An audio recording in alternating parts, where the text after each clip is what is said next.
Welcome to Empowered, Mind-Body Inspiration. The mind is the map to wholeness, wellness, health. The heart is the key to genius and inspiration. Join me and my guests as we explore how to release and rewire into who you truly are, unique, whole, and empowered.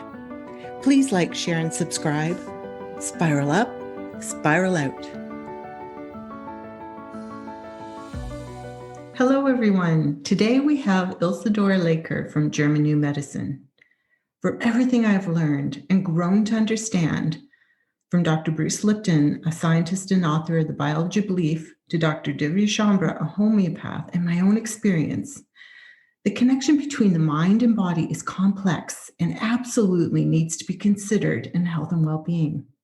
The cause and treatment at what we see as disease, I hope, is entering a whole new paradigm. We must become aware that emotional shock and the shock of diagnosis has far-reaching implications on our health. My guest, Ilsedora Laker, the first Canadian German New Medicine educator and consultant authorized by Dr. Hamer, resides in Toronto, Canada, where she pioneered the introduction of the German New Medicine and continues to train medical and lay specialists in its practice throughout North America and abroad. Open your heart to this incredible information. Let's spiral up together. Welcome, Ilsedora. So grateful and excited to have you here today to tell us about German New Medicine. Thank you. My pleasure to be here. So let's start with your personal story, how you became so passionate about what you're bringing forward to the world today. Well, I've been working in the natural health industry since 1978. And actually, both my husband and I studied clinical herbalism. And then we opened up our practice in 1981. And of course, most of our practice involved cleansings, dietary changes, lifestyle changes, and some supplementation, of course, herbal medicine. And we were getting some really good results. And over time, we also started to attract some clients that had some serious illnesses, some cancers, some chronic conditions. And of course, our remedies did help a great deal, but sometimes we just didn't see the cure that we wanted to see. And we always wondered what the difference was between patient A and patient B that had exactly the same disease and were using the same protocols to heal. And then in 1992, I was introduced to Dr. Hamer's work. He was the discoverer of the German New Medicine. In those days, it was called the New Medicine.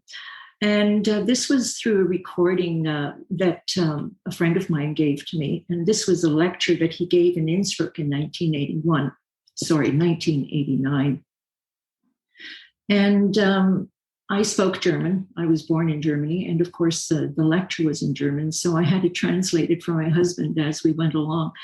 But that lecture, that single lecture, was about 2.5, 3 hours long, taught me more about why people healed from certain illnesses and other people didn't. So he literally answered all of my questions regarding why we had success in some people and why we didn't have success in others. So not long after that, I ordered the books from Germany. And it was no easy task because they weren't available through regular sources. So I had someone track them down for me. But when I started to read them, I realized that this man actually held the key to knowing what the disease was all about. And this had nothing to do with poisonings. This had to do with serious illnesses or even everyday illnesses such as chronic complaints.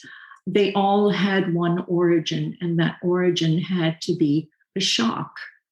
So after the individual had the shock and how it registered, it actually would present itself in a very specific kind of a disease. So when I read those books, he also had one of the very first versions of what we call the scientific disease chart. When I started to read those books, and every time my husband was with a client, he would come upstairs into the main area and ask me, I have a client with a breast cancer. And can you tell me what Dr. Hamer says about it? So I would go through the book. I would read exactly what Dr. Hamer said. He would go downstairs and talk to his client about it. And when he was all said and done, he came upstairs and he says, well, Hamer's absolutely right. He said, this lady had this experience and then her breast cancer appeared. So we started to take it very seriously right away. And then I was talking to absolutely everybody about it. Of course, we had a practice in Toronto, northern Toronto, right on Yonge Street, and we had a very busy practice. So I told everybody about this. And then one day, a woman came into my office and presented herself as knowing Dr. Hamer. And I got so excited. It was amazing. I'll never forget that moment. I thought, oh my God, I have 1 degree separation from the master himself. And so she actually introduced me to a protege of Dr. Hamer and who spoke English. And I started to sponsor seminars with him here in Canada.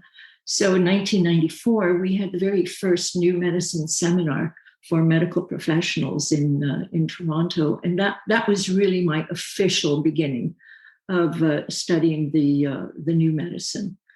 And then in 99, my mentor at that time introduced me to Dr. Hamer. It was actually 98, but I met him in the flesh, so to speak, in 99. And I sponsored a seminar for Dr. Hamer here. And I guess the rest is history, because I had actually been working with clients on the basis of Dr. Hamer's findings officially since about 95, 96. So I was still a newbie, but I was learning. It was unbelievable what I was learning. And what Dr. Hamer had uncovered until then was absolutely astounding. Never mind what he uncovered in the next 15 years up to the time of his death. It's absolutely vast, and it encompasses everything that we want to know and need to know about the disease process. So in 96, when my first teacher of the new medicine was unable to actually come every few months to teach our group at that time, I started to give the introductory seminars. And of course, they developed over the years. And now, after 28 years, I have developed the certification courses, which will start this year sometime. So these will be the first courses to certify practitioners in the actual practice of the German new medicine. So that's from then right up until now. Beautiful. And just because it's such a beautiful story, tell us about that feeling that you knew from the inside that this should be your life's work. Well, that was a very amazing experience. I'd never experienced it before. And this happened in 96 when I was staring at CAT scans. Of course, the primary tool of diagnosis for Dr. Hamer is the CT of the brain. And this verifies literally what is going on physically. It registers all of our medical history, and it can tell us whether or not the conflict is active or whether or not the conflict is resolved. So this was actually part of my first exposure to the new medicine when I had my first CT done in 94. And I gave it to the doctor that was my first teacher. And he literally told me everything that I had ever suffered from. Of course, I was only about 42 at the time, so it wasn't a great deal, but I'd already had a couple of very serious conditions. And so he literally told me everything I needed to know about my state of health at that moment. And he mentioned to me at that time also that I had a very significant melanoma on my back, which was absolutely correct. And I told him absolutely nothing about what I had developed over the years. So anyway, that was proof in the pudding for me. And I realized that the CT was going to be a very necessary tool if we were going to take this work very seriously. So I started to look at CAT scans, and I would put them on the overhead projector in my office and literally stare at them for hours. And then one day I actually started to see stuff. And I couldn't believe it. I said, oh my, I can actually see what Dr. Hamer sees. And literally at that moment, I went into a state of bliss. And that's when I knew and realized that this is really what I wanted to do for the rest of my life. After that, things just sort of fell into place naturally. I never really had to push anything with respect to getting to where I am today. It just unfolded naturally and organically, I guess. So beautiful. I love talking about these moments when you call it a state of bliss, but it's Yes. like this incredible feeling that you can't ignore, and you just know you're on the right path. Yes, absolutely. It was the real thing. Yeah. And it gives me goosebumps talking about it every time. So let's go into Dr. Hamer's story, because Yes. what he discovered and why this is so important. Well, he actually discovered this quite by accident. And unfortunately, it involved a personal tragedy. His son, Dirk, who was, I think, 17 at the time, was on a school trip. It involved 3 yachts, and they went to the island of Cavallo. So they were there for a few days. And then on the night that they were supposed to be leaving, they had some storm warnings. So they abandoned leaving that evening. And everybody, with the exception of his son, Dirk, went to a restaurant on the island. Dirk apparently ran out of money, and so he just went to sleep in his cabin. Anyway, the students also had some chaperones. There was one chaperone named Dr. Benda, who was already well known in his area because his father happened to have been the private physician to the deposed King of Italy. And the strange thing was, I mean, this sounds like fiction, but it's absolutely true. The strange thing was that the Italian crown prince had a villa on the island of Cavallo, and he and his wife and some of his bodyguards were also in that same restaurant that all the students went into. So the students, of course, they were a bit rowdy. They had a good time, and the party broke up quite late. And the entire time, Dr. Penda mentioned in the report afterwards that the Italian crown prince, this is Victor Emmanuel of the House of Savoy, he was giving them all dirty looks during that time. And so he thought that perhaps it had something to do with the fact that his own father was physician to the deposed King of Italy, and that they may have been having a laugh at the prince's expense. Of course, that wasn't the case. But nonetheless, the prince looked offended. And when the party broke up, the prince and his entourage followed them right back to where they were on the yachts, and he continued to drive on. About 20 minutes after Dr. Benda went into his cabin and tried to sleep, he heard that there were some strange noises on the deck, and he came out of his cabin and he saw that there were some oxygen tanks that were strewn about the deck, and they were all turned open. Of course, that could be dangerous. So what he did was he scrambled to turn them off, and as he was doing so, he saw that the Italian crown prince was standing upright in a dinghy behind the boat, pointing a very large gun at him that he said could have killed an elephant. And the Italian crown prince started to shoot. So during this process, of course, Dr. Pendo jumped to safety in the water, and he also heard some screams, help me, I've been shot. And that was Dirk Hamer. And of course, when all the commotion began to die down, they found Dirk lying unconscious from a lot of blood loss. He had been shot in the leg and in the abdomen.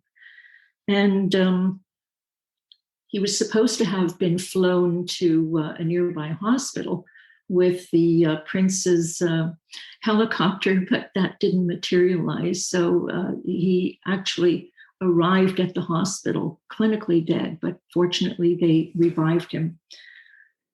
18 surgeries later, can you imagine? 18 surgeries over a period of 3 months.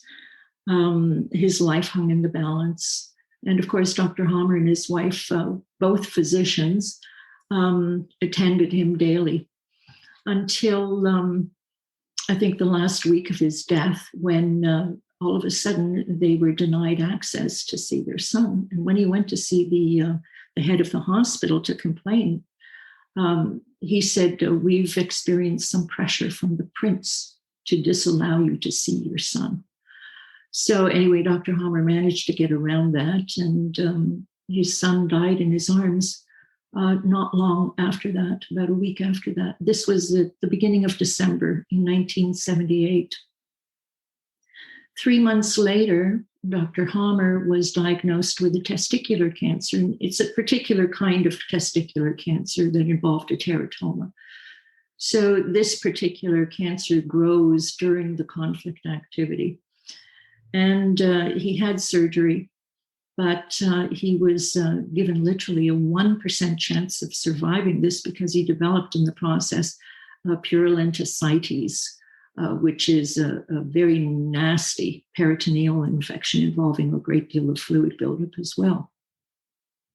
Now, not long after that, Dr. Hamer was visited. He was still in the hospital. He was visited by a representative of the House of Savoy, a legal representative, who warned Dr. Hamer that if he should take any legal action against the Italian Crown Prince, that they would do everything they could to destroy his practice, destroy his life, break him financially, and ultimately exterminate him. And of course, there were 12 attempts of his life over a period of about 20 years. So they took this very seriously. And not long after that, Dr. Hamer, I think 2 years later, in 1981, he actually got a position in Munich. He was a practicing physician with his wife in Rome. So this was a total change of life. And he went back to Germany, and he got a position as head internist at a gynecological oncology clinic associated with the University of Munich. And at that time, he already suspected that the onset of his cancer and the onset of his wife's cancer had something to do with the events around his son's death. So he had, I think, around 180 patients in his care at that time. And he began to ask each patient whether or not they had a dramatic event in their life that preceded the onset of their cancers. And he found that in every case, that they all had a situation that they did not expect to happen. And then sometime after that, they developed a cancer.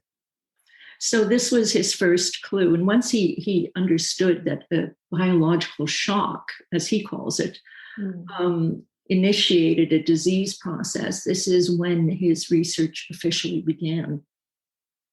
So in those 180 cases, they literally laid the foundations for the 5 biological laws that he discovered that really helped us to understand the onset of a disease and how it unfolds, and literally what we can do to help ourselves to restore our health.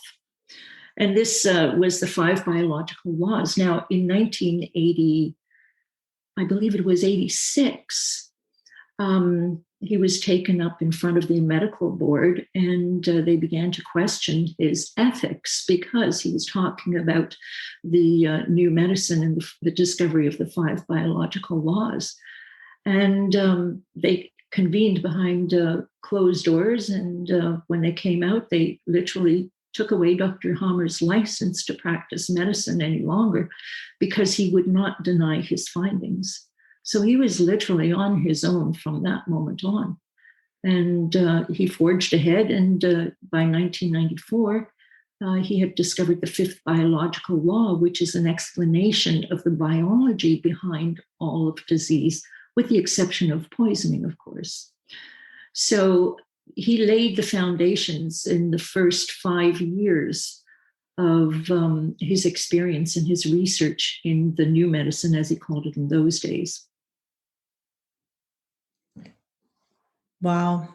I'm a homeopath, and we always take the emotional trauma into consideration. So it just aligns with what I believe. And homeopaths have also been under attack for decades. So we must forge ahead. And it's just, his story brought tears, the pain and the tragedy behind that. Yes. And the human experience is it's interwoven with this life on earth, so it's. Absolutely. And it's interwoven with the biology. Yes. So literally the moment that we have a biological shock, Dr. Hamer called it a DHS, which stands for Dirk Hamer syndrome. So the moment that we have a DHS, simultaneously in that split second, the psyche, the brain, and the organ are affected. And he didn't understand this immediately, at least not the brain connection. He understood the psyche and the organ were connected, that the organ is responding to the individual's experience. And it wasn't until a year after he started his research, after he found the first biological law, which he calls the iron rule of cancer. In other words, we need a shock in order for a cancer to develop in our body. Mm. So when he understood this biological shock affects the organ, there had to have been another piece that he had not discovered as yet. And that came about a year into his research, when he was actually working, he was attending emergency at this particular clinic. And they brought in a heart attack patient. And this patient was unconscious. And of course, the protocol is to take a CAT scan. In those days, the CT had only been really devised or created in the 1970s. So it was still relatively new where the technology was concerned. So they took a CT of this patient. And when Dr. Hamer looked at it, he realized that there was a pocket of fluid or edema in a very particular part of the brain that was causing this man to remain unconscious after his heart attack. That's when he made the connection. That's when he understood that the brain literally mediated what happened between the psyche and the organ. And this, like I said, it's all disease outside of poisoning. I mean, look at this. This was a patient that had a heart attack. So we believe that a heart attack is going to happen as a result of blocked arteries, right? Well, that's not the case.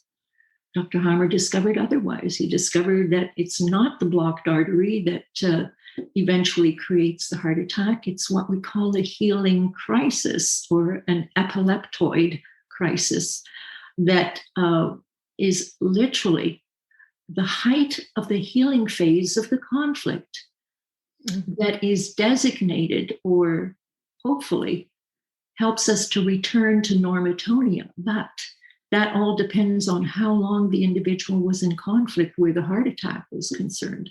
So if this was a long-standing conflict, the heart attack can be fatal. So he also began to observe that the length of time that an individual was in conflict determined the outcome, especially where the heart was concerned. Mm-hmm. And it makes sense, because if you're in conflict for a long period of time, it's just going to multiply what the body That's is trying to. exactly right. Yeah. Yes. And not just that, you know what, in my travels, as I call them, because every patient is an experience. You know, they're all individual situations. They're all unique. And I found in my travels, so to speak, that we actually, once we have a biological shock, we actually attract situations into our life that will facilitate a resolution. And if we can't find a resolution to that biological shock, we will keep re-attracting these situations. Sometimes we're successful in finding a resolution, and other times we're not.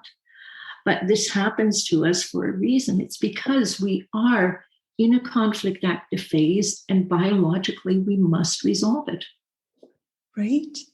I study with Dr. Divya Shamra, who looks into the unconscious reasons that we develop disease. And I had a case that I had trouble with, and it was because I couldn't quite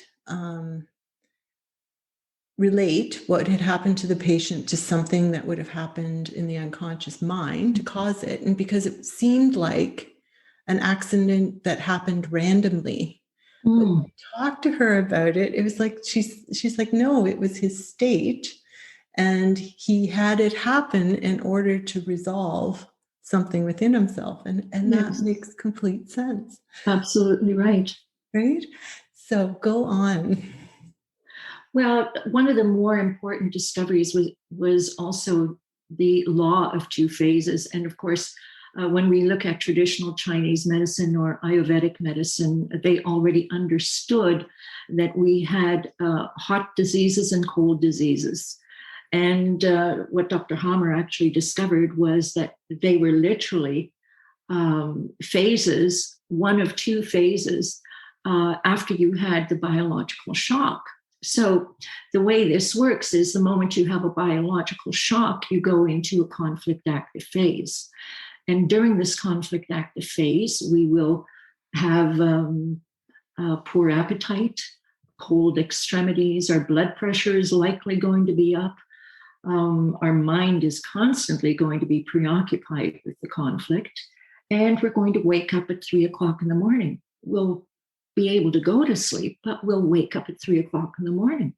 Now, there is a biological sense behind this waking at 3 a.m., and that has to do with the fact that we are in a conflict active phase. And when we wake up at 3 a.m., which is the crack of dawn, it gives us more daylight hours to actually solve the conflict or to find a solution to the conflict. Mm-hmm. So there are some diseases that will develop during the conflict active phase. And here we're talking about 50% of all cancers. But then we're also looking at functional disturbances such as diabetes or an MS or hearing loss or visual problems. So those all occur during the conflict active phase. However, when we resolve the conflict, the cancers that develop during the conflict active phase actually stop growing, and they will either remain dormant, or if we have the available microbes in our system, they'll get broken down or caseated and literally cause no problems. This was something that Dr. Hamer was really interested in the beginning, because his research developed out of cancers, right, or the onset of cancers. And as an experienced physician, he realized that there were cancers that would be dormant in some cases, and he needed to know the answer for that. And this helped to explain why there were such things as dormant cancers in the human body. So when we go into the healing phase, this process stops, but then another process begins. And this is the hot phase. The conflict active phase is the cold phase. We have cold extremities, right? Mm. Then we go into what we call the resolution or the healing phase. We have another set of symptoms. So this is where we will develop a fever. This is where we will get an infection or inflammation. This is when we might develop an arthritis or some cancers. 50% of our cancers only occur when the conflict has been resolved. So that in itself was quite a revelation, because that meant that there was a mechanism during the process of the conflict activity that would precede the onset of the cancer once you resolved the conflict. So that explained a great deal about the behavior of cancers.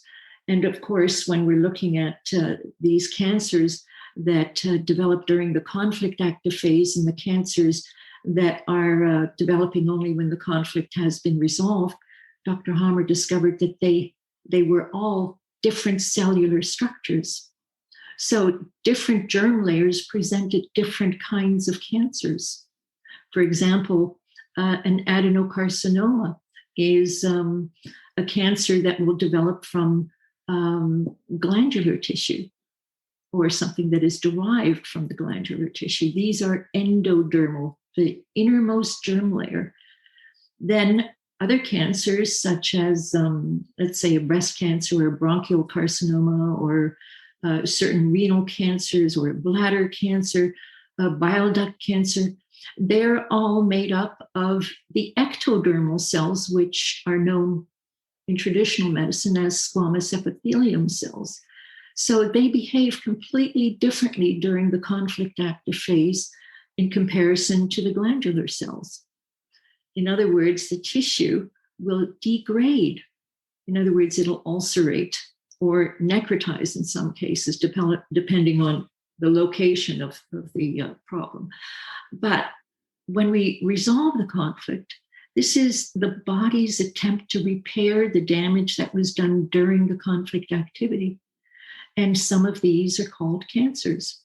So it's quite extraordinary the way Dr. Hamer has been able to make sense in the behavior of our tissues according to our embryonic germ layers. Right. So depending on the individual response or conflict Yes. and response, they would develop, it's really a healing of what had happened that's happening in the body. Exactly. But the problem is, again, it can make us feel very, very sick or present as something very serious. Mm-hmm. So from there on, you have to try to understand how to best deal with it without going into a panic, because when an individual is diagnosed with a cancer, that is also a biological shock. And this is what Dr. Hamer discovered is the cause of 90% of all metastases. Yeah. So a biological shock is responsible for the onset of another cancer. Yeah. I've always thought the diagnosis could be worse than the... Yes, absolutely, because it's life-changing.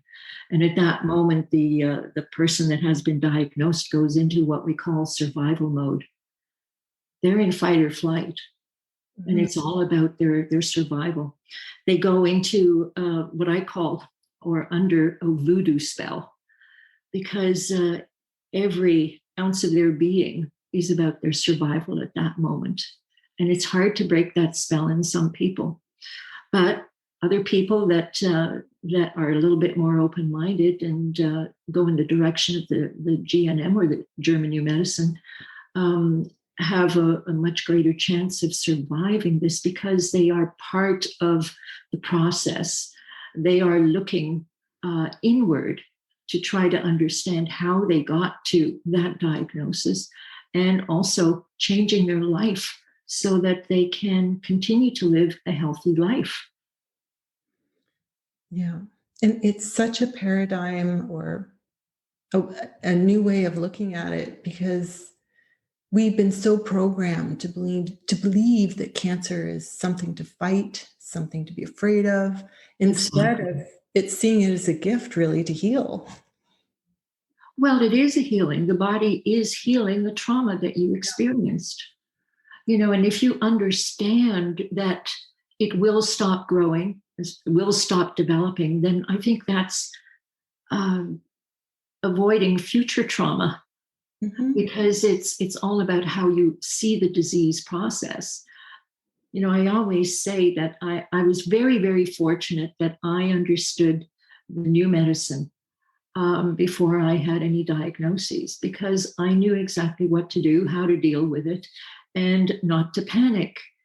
Now, when someone is diagnosed and they don't understand the new medicine, or if they've had very limited exposure, that fear is still in them because they don't know how to use it or how to work it properly to their own benefit. So it's very important that we understand the 5 biological laws within the context of our own disease process, so that we have a greater chance of overcoming these so-called serious illnesses. Yeah. I remember my husband had developed a lipoma on his back. Yeah. And I hadn't even started to study as a naturopath at the time. And the shock of seeing that in the paradigm I was in at the time, I still remember how it was like a shock. The fear and the panic, and we have to figure this out, It's the unknown.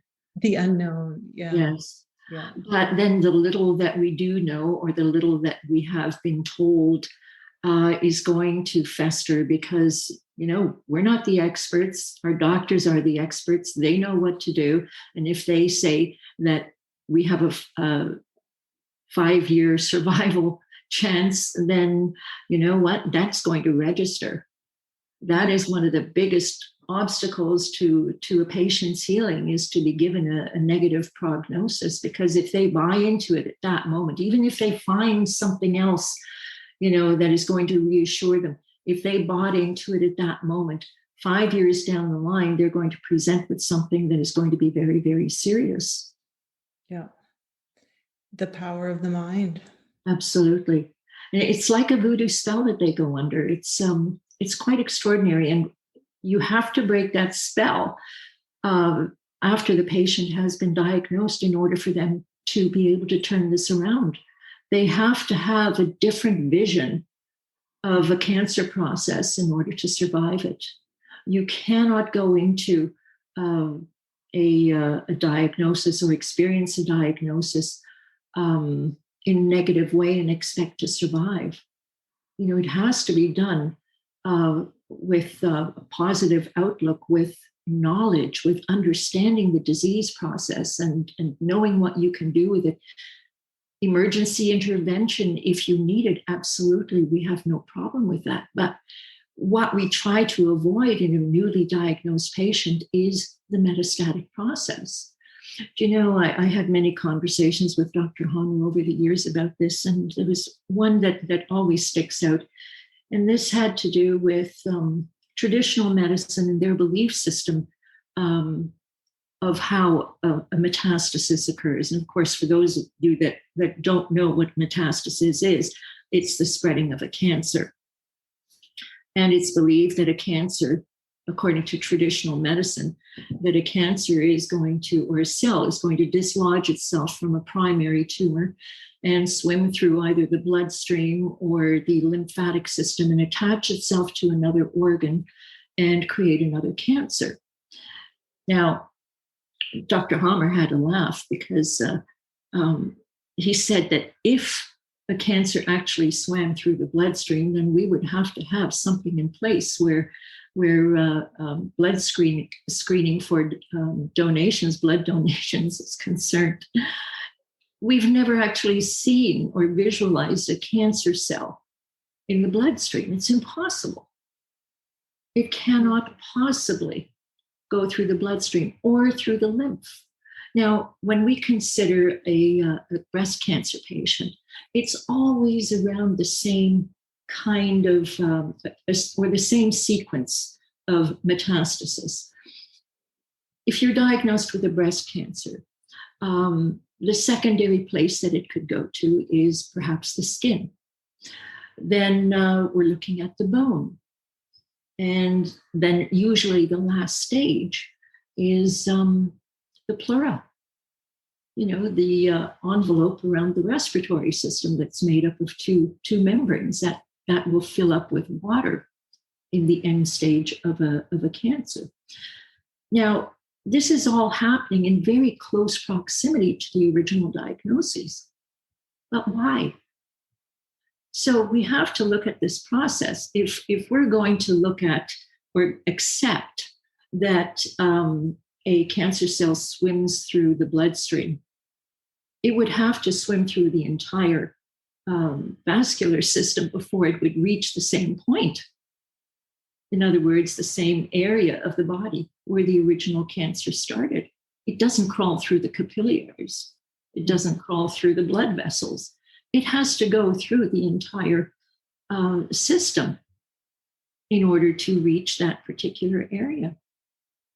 So Dr. Hamer, of course, realized that the CAT scan is an excellent tool in understanding how a cancer process unfolds. And because we are able to see literally the different areas of the brain that can be affected when we have a diagnosis of a cancer, we can see whether or not it's in conflict activity or whether or not it is resolved. So let's look at a breast cancer that is resolved. It's dormant, right? So how can a cell swim through either the lymphatic system and or the bloodstream and create another cancer, let's say in the pleura or even in the spine? It's literally impossible. So these are all things that we need to reevaluate to really, truly, to be able to understand the behavior of a cancer. Now, there are some cancers that are diagnosed, let's say a stomach and a liver cancer, or a stomach and a pancreatic cancer, or a liver and a pancreatic cancer. When we look at the location of these relays in the brain, we see that they are all right next to each other. So with a very, very important large mass conflict, these 2 or even 3 areas can be simultaneously affected.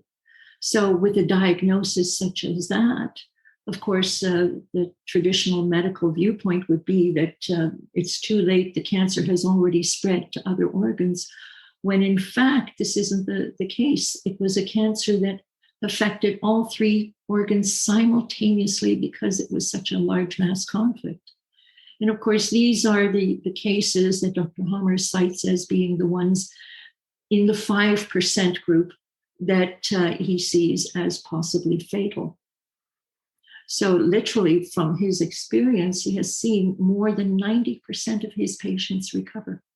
This was actually verified in 1996 when Dr. Hamer was arrested for practicing medicine without a license. Of course, they were looking to get something on him just to keep him quiet and to prevent him from gaining any ground in his discovery. So there were 2 other physicians that actually asked for his opinion with their patients, and that's what they used against him in way of practicing medicine without a license. Just because he was consulting with these doctors, they said he was practicing. So literally, they picked him up in the middle of the street, both he and his son, and they hauled him into jail. He was not released for another 18 months. And that was because the High Court of Europe in The Hague declared that he had been unjustifiably arrested and imprisoned. So they literally let him off that very same day that they made that declaration. So anyway, they were trying to get Dr. Hamer wherever they could, and they can continue to pursue him for many years simply because he was such a threat to the existing paradigm. Mm-hmm. Now, when they actually tried him in court, they took all his files. They seized all his files, which were a total of 6,500 that went back 10 years. And they wanted a lot more on Dr. Hamer, but they weren't very successful, because when they investigated these 6,500 files, they found that even after 10 years, 6,000 of these patients were still alive and well. Mm-hmm. That's unheard of in traditional medicine. That's 90%. Mm-hmm. And that's after 10 years. Yeah. And 50% of these patients actually had traditional treatment. Now, Dr. Hamer found that the more reassured the patient is, and the more that the patient understands this process, the higher the chance that they have of recovering. You would think we'd be embracing this information. Well, a lot of people do. Yeah. But the problem is that we have been so integrated or even brainwashed into believing certain things that it's very, very difficult to break that paradigm down. Yeah. And there's a lot of influencers with a lot of investment in a certain paradigm. Oh, of course, yes. I think one of the things that Dr. Hamer had against him was the fact that the discovery involved very, very little in the way of treatment. That would make money, right? That's right. Yeah. That's right. Yeah. Well, I think he cited in Germany at the time that one cancer patient was worth 300,000 euros. Yeah. In treatment. Yeah. So there's a truth bomb. Let's have we gone through the 5 phases? Like, did you 5 biological laws? Well, the iron rule of cancer is the first biological law. Yeah. And then the second biological law is the law of 2 phases, which I explained, hopefully.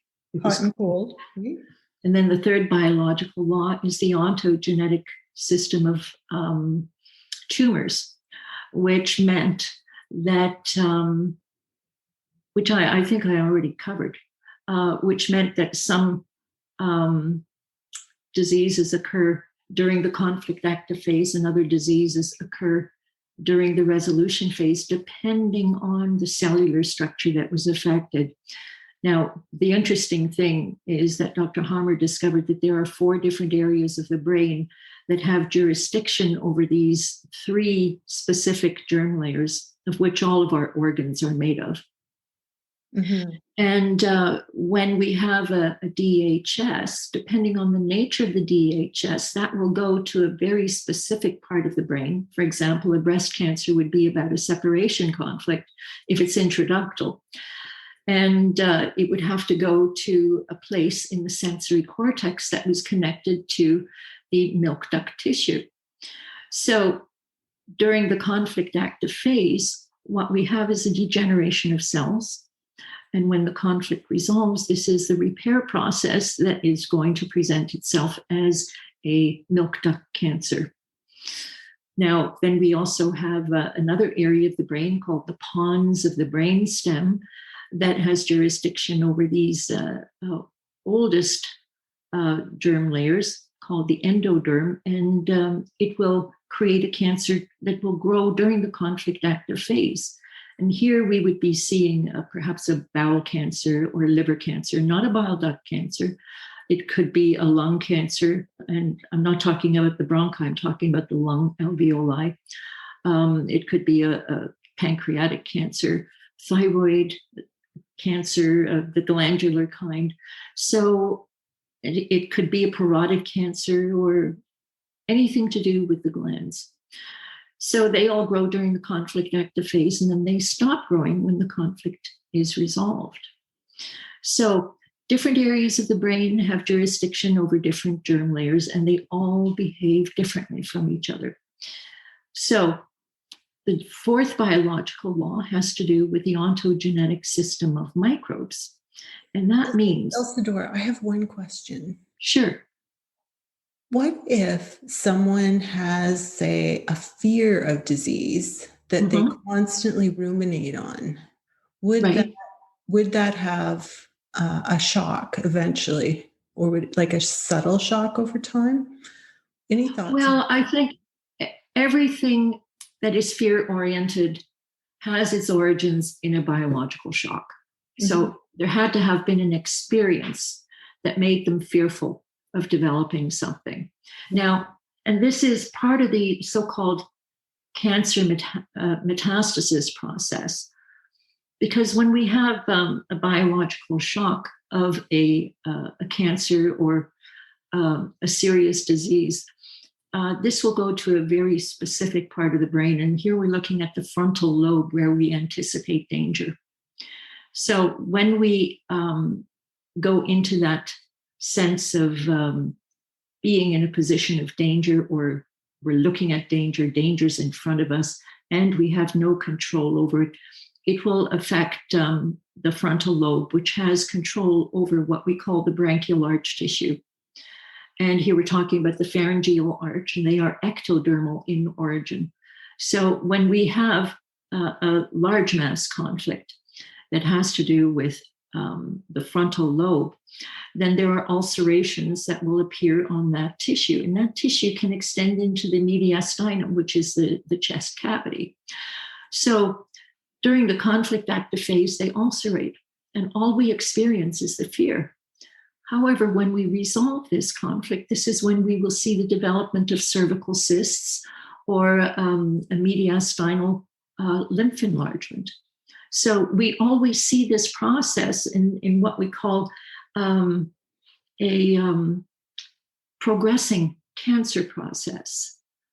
I've seen this actually happen to an individual that had a diagnosis of a thyroid cancer 20 years earlier. Can you imagine? She was in conflict for 20 years about her safety, that she would not be able to survive the cancer diagnosis. And the reason that she was in that conflict for that length of time was simply because she was being tested every 6 months. Then finally, after 20 years, her doctor retired and put her into the hands of someone else. And he looked at her when she said, "When are my next tests?" He says, "Next test? It's been 20 years. You've been in the clear for at least 15. So she went into a massive healing phase, and she developed what we call cervical cysts on the neck and in the mediastinum. And sometimes we'll see these cysts in the clavicle. Okay, but that is a resolution phase to a massive fear that you have been facing. There's danger in this. And of course, we see cancer as a danger to us. Yeah. And we should just be aware of the fear that's happening right now, right? With this. Exactly. Yeah. Okay. So on to your microbes. Yes, the fourth biological law. And this is by far the most interesting, at least within the context of these days, because, there's a lot of talk about the terrain theory, which is partially correct. But Dr. Hamer had discovered that each microbe has a special affinity for a specific germ layer. So, for example, the old brain, the pons of the brainstem, controls the endodermal cells, and they have a very strong affinity to only fungi and TB mycobacteria. So when the actual mass stops growing, then if we have the TB mycobacteria, then they will begin to degrade what has grown during the conflict active phase. Now, during the actual conflict active phase, there is actually a multiplication of these TB mycobacteria within our system. And that's for a reason. And that is literally to be able to degrade the mass when we have solved or come to terms with the conflict. So that's one kind of microbe. And then we have the bacterias, which evolved with the next area of the brain to develop, which is the cerebellum. And these tissues also develop during the conflict active phase and are degraded by these bacteria. And some of them are actually associated with the TB mycobacteria as well, because they're just the next stage in their evolution. But they are also degraded with these bacteria. Mm. Then we have the third germ layer, or the second germ layer, the new second germ layer, which involves the new mesodermal cells, and they actually degrade during the conflict active phase. For example, a bone during the active phase of a bone cancer, then the cells of the bone or the tissues of the bone will degrade. Now, we have bacteria that will help to restore the bone when the bone goes into a healing phase. So they all serve a purpose, either to degrade or to restore cells. Now, we also have microbes that have been designated as viruses, but the problem is that viruses have never actually been isolated or visualized underneath an electron microscope. So that means that it's been speculation literally from day one. And Dr. Hamer addressed this already in the very beginning, because he would make a statement in his research when he was talking about viruses, and that was if they exist. So this speculation was actually confirmed when he met Dr. Stefan Lanka, who's making quite a lot of headway in virology these days. He met Dr. Hamer in the year 2000, and when they put their heads together, Dr. Hamer realized that these viruses have actually never, ever been proven to exist. Therefore, it still remains a speculation.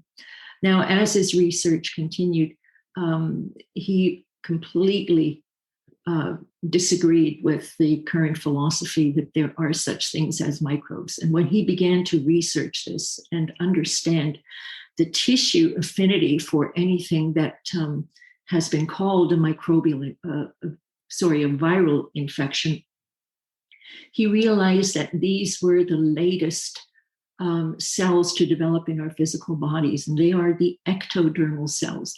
And all of these so-called viruses that created what we call a disease process were actually really just inflammatory processes in the body. They've never actually seen a virus underneath a microscope. So they speculated, because they didn't know what else to think. They speculated that this was the cause for the inflammatory process. And here we could be looking at a hepatitis, right? Or we could be looking at a flu virus. We could be looking at an HPV. But again, all of these processes involve inflammation, and they also involve fever in many cases. And that is because they have their origin in a very, very specific part of the brain known as the sensory cortex. So when you go into a healing phase of the sensory cortex, at least if it's a very important healing phase, there's also a high fever involved. And of course, we believe this is caused by a virus, when in fact, it's a healing process. Wow, right? So this is not exactly what is being taught today. No, certainly not. And of course, it is being refuted. Yeah. And this dismantling the virus theory is really a really big issue these days.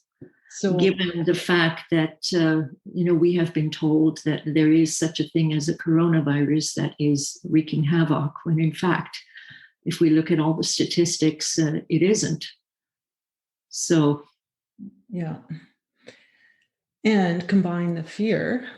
Of course. And we're looking at a collective fear. Mm-hmm. And collective fears cause collective diseases. Right. So just quickly, if someone assumes like they have a fever, they have like a cough and cold and there's phlegm, what is the body actually doing? Well, it's repairing the damage that was done during the conflict activity. For example, a cough that comes from the bronchi involves an inflammatory process that also involves a swelling of the bronchi and an irritation of the bronchi.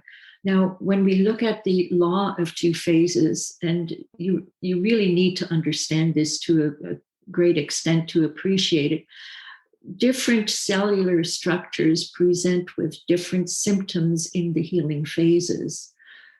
The bronchi, in particular, are wired to the sensory cortex, which means that during the conflict active phase, we have absolutely no symptoms. But when we resolve the conflict, this is when the inflammation kicks in, this is when the irritation kicks in. Of course, the bronchi, there is a certain amount of swelling which will induce the cough because the coughing is there in order to open up the bronchi.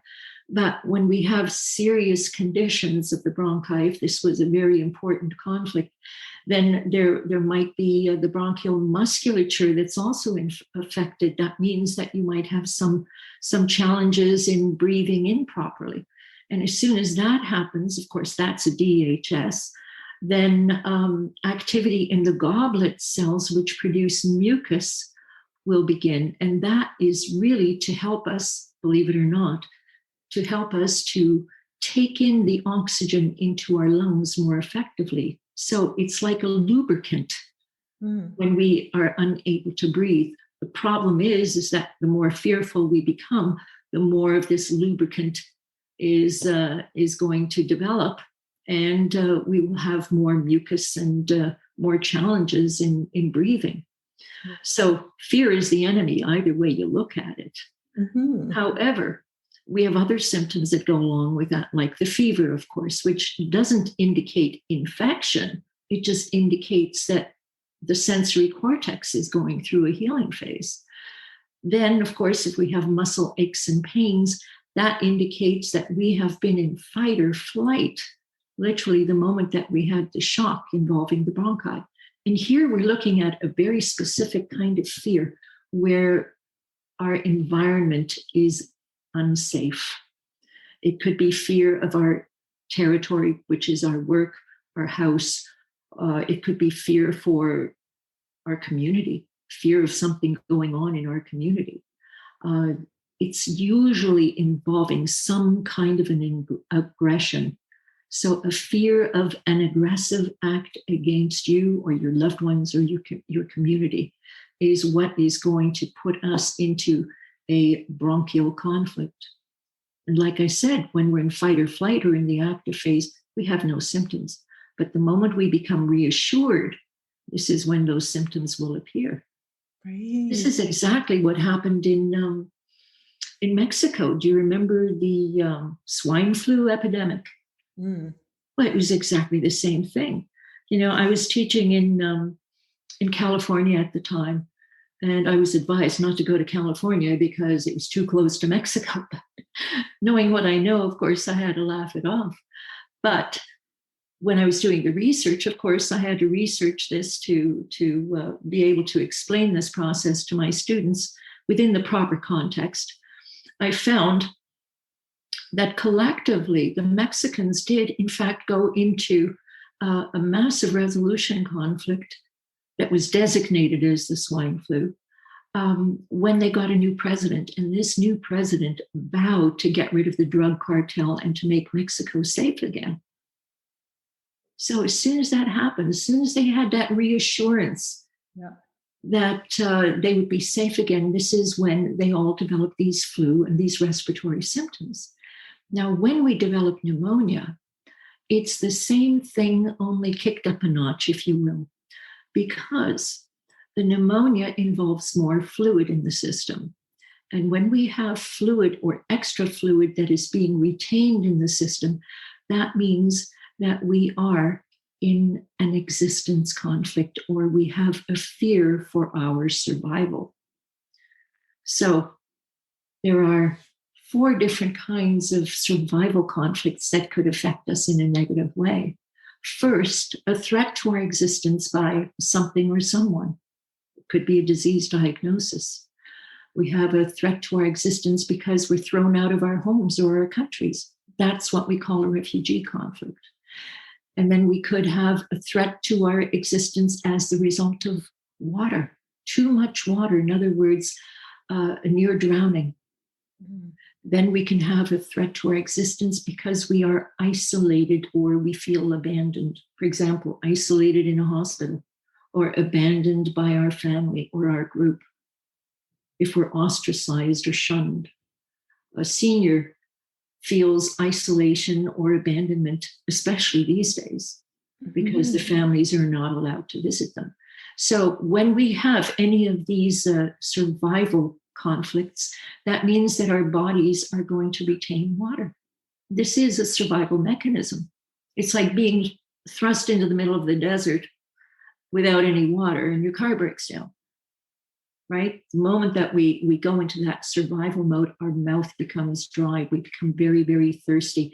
We don't pee as much. Our urine is very dark and concentrated. That's because we're in survival mode. But if you have a healing phase going on in the body, like a bronchitis, then that excess fluid is going to be drawn into that area that is undergoing the healing. And this is what we call a complicating or a compromising factor. But without that survival mechanism having kicked in, then it would run its course like a normal flu within 2 or 3 weeks. Yeah.